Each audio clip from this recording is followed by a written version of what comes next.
የኢትዮጵያ የንግድ ስራዎች ኮርፖሬሽን በአቃቂ ቃሊቲ ክፍለ ከተማ ያስገነባውን ዘመናዊ የአትክልትና ፍራፍሬ የእንስሳት ተዋጽኦ ማቀዝቀዣ መጋዘንና ሁለገብ ህንፃ የአዲስ አበባ ከተማ ከንቲባ ወይዘሮ አዳነች አቤቤ፣ የንግድና ቀጠናዊ ትስስር ሚኒስትር ዶክተር ካሳሁን ጎንፌና ሌሎች ሚኒስትሮችና ከፍተኛ የመንግስት የስራ ኃላፊዎች በተገኙበት ተመርቋል። እንደ ሀገር የምግብ ሉዓላዊነትን ለማረጋገጥ የተከናወኑ ስራዎች ተጨባጭ ውጤቶች ማስገኘታቸውን የገለጹት የአዲስ አበባ ከተማ ከንቲባ ወይዘሮ አዳነች አቤቤ የከተማ ግብርናን በማስፋፋትና የምርት ገበያው ሰንሰለት እንዲስተካከል በማድረግ ሸማችና አምራቹን ተጠቃሚ የማድረግ ስራ እየተከናወነ እንደሚገኝ ገልጸዋል። የምግብ ሉዓላዊነታችንን ለማረጋገጥ በግብርና ምርቶች ራሳችንን ለመቻል ዘርፈ ብዙ ጥረቶች ተደርገው በጣም አመርቂ ውጤቶች እየተገኙ ነው።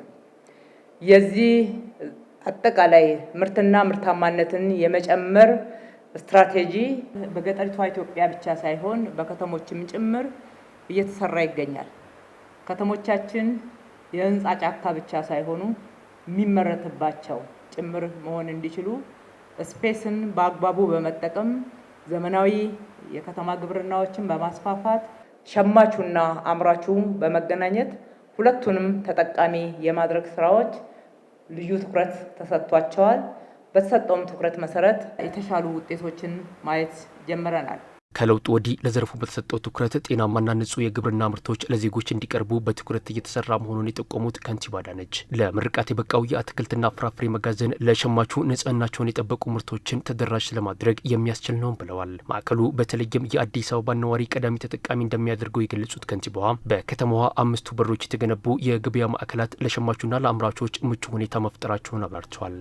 ከዚህ በፊት በሀገራችን ብዙ ትኩረት የማንሰጠው ነገር ግን ከለውጡ ወዲህ ልዩ ትኩረት እየሰጠን የአትክልትና ፍራፍሬ መጋዘኖቻችን ለውጭ ምርቶች ብቻ ሳይሆን ለሀገር ውስጥ ሸማቾችም በተገቢው ንጽህና ስታንዳርዳቸውን በጠበቁ ትኩስ ምርቶች ተጠቃሚው ጋር ሸማቹ ጋር መድረስ እንዲችሉ እየተሰራ ነው ያለው። ይህንን የመሰለ ቴክኖሎጂ የተገጠመለት እጅግ ግዙፍ የሆነ በርካታ ችግሮችን ሊቀርፍ የሚችል ስቶሬጅ በዚህ ላይ በመድረሱና ለዚህ ደግሞ እንደ ከተማችን የመጀመሪያ ተጠቃሚ በመሆናችን እጅግ በጣም ማመስገን እወዳለሁ። በአዲስ አበባ 5 በሮች ላይ ትላልቅ የገበያ ማዕከላቶችን ገንብተናል። ተመሳሳይ ስቶሬጆች አላቸው።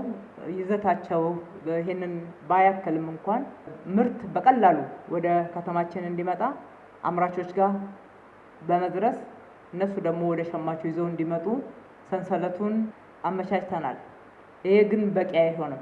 በቅንጅት መስራት ለጋራ ተጠቃሚነት ጉልህ አስተዋጽኦ አለው ያሉት ከንቲባ አዳነች ከማዕከሉ የሚወጡ ምርቶች ለማህበረሰቡ ተደራሽ እንዲሆኑ አነስተኛ ሱቆችን በማደራጀት ከተማ አስተዳደሩ እንደሚሰራ ጠቁሟል።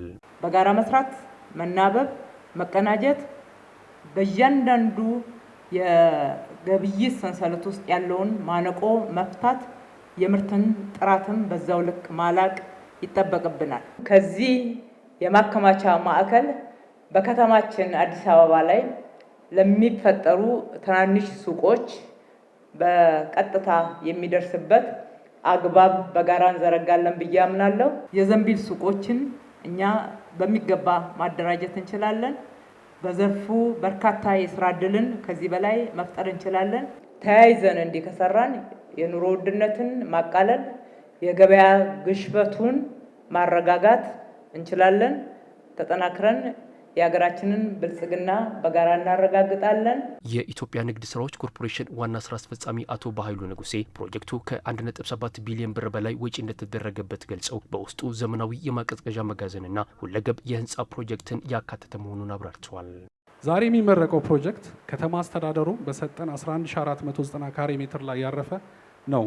ለፕሮጀክቱ ግንባታ 1.7 ቢሊዮን ብር ወጪ የተደረገ ሲሆን በውስጡም ዘመናዊ ማቀዝቀዣ መጋዘንና የሁለገብ ህንፃ ፕሮጀክትን ይዟል። በተለይም የምርት ማቀዝቀዣ ፕሮጀክቱ በአንድ ጊዜ ከ20 ኩንታል በላይ የአትክልትና ፍራፍሬ ምርቶችን በዘመናዊ መንገድ በማቀዝቀዝና በማቆየት የምርት ጥራት ደረጃ ለመጠበቅ፣ የምርት ብልሽትና ብክነትን ለመቀነስ፣ ምርቶችን ጥራታቸውን እንደጠበቁ ለሀገር ውስጥና ለውጭ ገበያ ለማቅረብና ለአምራቹ በተለይም ለአነስተኛው አርሶ አደሮች አስተማማኝ ገበያ መሆን ያስችላል።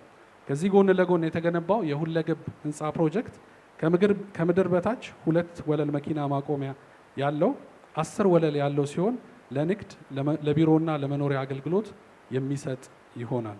ማዕከሉ ለገበያ የሚቀርቡ የአትክልትና ፍራፍሬ ምርቶችን በእጥፍ ለማሳደግ የሚያስችል አቅም የሚፈጥርና የምርት ብልሽትን የሚቀንስ ነው ብለዋል። ዛሬ ተመርቆ ስራ የሚጀምረው ፕሮጀክት ለገበያ የምናቀርበውን የአትክልትና ፍራፍሬ ምርቶች በአቅርቦት በእጥፍ ማሳደግ የሚያስችል አቅም የሚፈጥር ሲሆን ክምችትን ትርጉም ባለው መልኩ ይቀንሳል። ፕሮጀክቱ በዚህ ደረጃ ላይ እንዲደርስ የአዲስ አበባ ከተማ አስተዳደር ላበረከቱ አስተዋጽኦ ዋና ስራ አስፈጻሚው አመስግነዋል።